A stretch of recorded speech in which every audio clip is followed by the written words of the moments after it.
As fast or fast on Ghana SM TV, do like, share, and subscribe.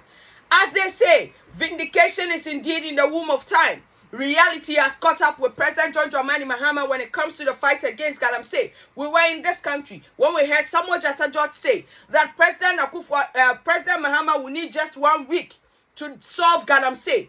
And we heard a lot of the NDC officials calling for declaration of state of emergency. President Mahama on countless occasions called the NPP the mother serpent of corruption. They call them the Galamsey kingpins. He described them as Achim mafias. There were instances he said President Akufo-Addo lacks the political will to deal with Galamsey. President Mahama had a lot of opinion when it came to fight against Galamsey. However, President Akufo-Addo even went a step further to put his presidency on the line, all right, to say that he's going to fight Galamsey. And President Akufo-Addo just did that. And what was the consequence? Please have a listen in case you have forgotten. This Galamsey matter, which has risen a lot in Ghana today. In the last election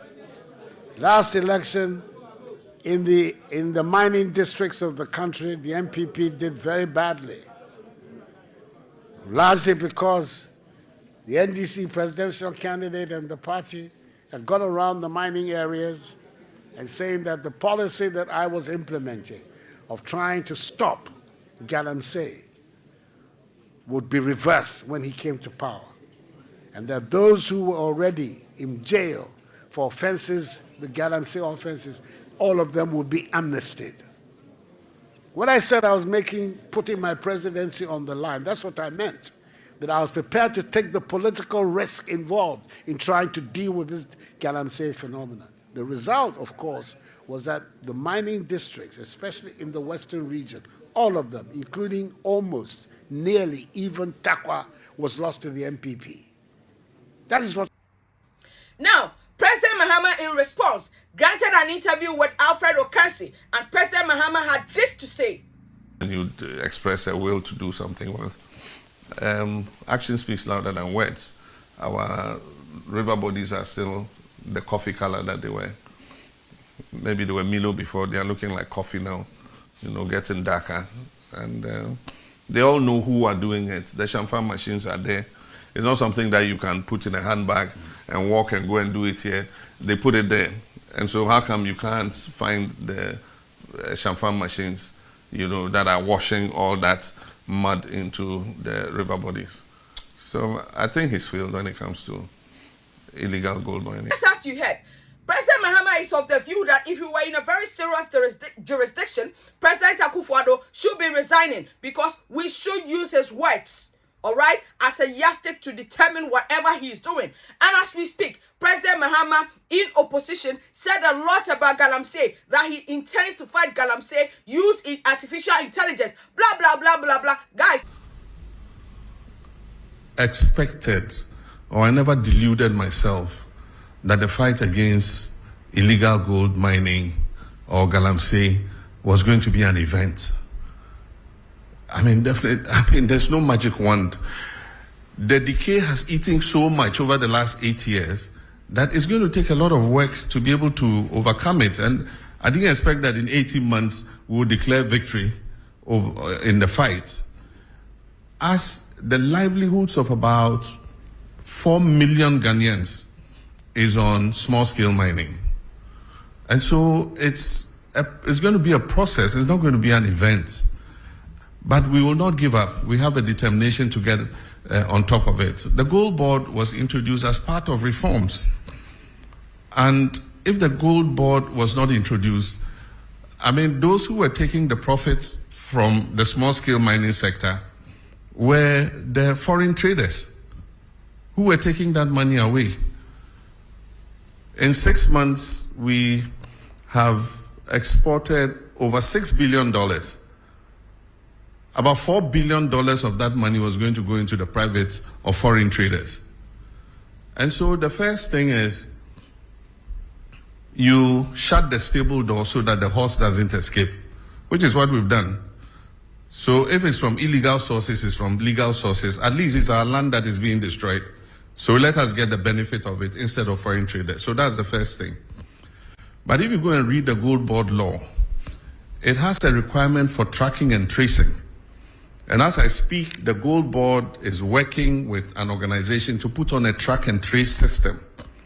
And so they're going to see those who have legitimate license requirements so that they can assist them in responsible mining, so that we can buy that gold off them. Once we do tracking and tracing, it's in our interest, because then we can export under LBMA, and we'll get more profit from exporting under LBMA. So the Gold Board is not just about buying gold, it's also about financing responsible small-scale mining. And mind you, small-scale mining is not illegal in this country. It's provided for in our laws. It's just that in many cases, we've not even trained the miners about what responsible mining is. You just see anybody who gets an excavator just goes anywhere and starts digging and washing. But small-scale mining takes place in Australia. It takes place in Canada. And so as I speak, we are organizing a trip for the Small Scale Miners Association to Australia. Australia has given us an invitation to bring them to come and see how small-scale mining is done without destroying the environment. And so that's something we're going to take an advantage of. And the Gold Board is leading, and the Ministry of Lands and Natural Resources are leading that charge. Only recently, our Minister for Lands and Natural Resources came back from Australia. And so we need to train these small-scale miners. The gold is a blessing that God gave us. It's a natural resource that God gave us to make life better for our people. It's just that the way and manner in which we are going about it is causing destruction to the environment. But it is the result of an increase in the gold price. And if you've read widely, you find that the same thing is happening in Peru. It's happening in several other countries because of the heightened gold price. And so for whatever little gold you're able to find, you get more money. Galamsey was not a problem when gold was $2,000 per ounce. But today, gold is pushing $3,600 per ounce. And because of the lack of jobs, jobless growth for several decades, there are a lot of young people who are coming out of school who have no job work to do. And so for them, that is the only livelihood. And so we must not think just about chasing them all over the place without providing alternatives for them. Because the alternative is that they should stay home and starve or go out and do something deviant. And that's why we came up with the cooperative mining concept, for which we recently lost our colleagues. They were going to launch it, the first of its kind in Anglo, because one of the things we said was that we're going to let the big mining companies seed off some of their concessions. Some of them have 400, 500 miles square. And there's gold in some parts of those concessions that they will never mine because the grams per ton of ore is so low. But yet, if you put a small-scale miner there, he can mine it effectively. And so we've discussed with them and they've all agreed. And so Anglo Ashanti was the first. They've cut a part of the concession. And that is what Omani and Murtala and Co. were going to launch, cooperative mining, so that we'll move the small-scale miners from the forest reserves where they're causing destruction and settle them on the concessions where the big mining companies have seeded. As I speak, Newmont has demarcated an area for these small-scale miners. And we have asked the big companies to mentor them and supervise them and make sure they do the right thing. So that was going to be an alternative for moving them out of the forest and other places so that they can mine under the supervision of those companies. And that's where our colleagues were going when the helicopter crashed. And so it's a program that we're going to continue so that we can give them an alternative, not just go chase them around without finding something else for them to do. And so that's something we're working on. With regards to excavators, we're enforcing the law that you must get the permit before the excavator is put on a ship. That is what the law has been, but it was not followed. And so they let the excavator land before they come and ask the Ministry of Transport for a permit. And so we've informed all the dealers that you cannot load an excavator onto a ship until you have gotten a permit. In the meantime, a lot of excavators have arrived at the port. And recently, somebody said they were being released at midnight to their owners and things. That's not true. What happens was there were so many that they had occupied a huge area of the port and congested the port. And so we found the land near Shai Hills, near the military installation. And the Field Engineers Regiment and others have been given charge to move the excavators from the port to that area so that they can free up space in the port. And they do that in the night because of traffic in the daytime. So in the night, they have the payloaders moving the excavators out of the port to the designated areas where they are supposed to be held. And before any of those excavators is released, they must be tracked. They must have a tracker on them. They must be registered by the owner of the excavator. And we must know the purpose for which the excavator has been imported. Because the construction industry also imports excavators. And so you cannot put a blanket ban on importation of excavators just because you think that every excavator is going to go into the illegal mining industry. Even the big mining companies that have licenses import excavators. And so we want to know who is importing the excavators, who it is going to.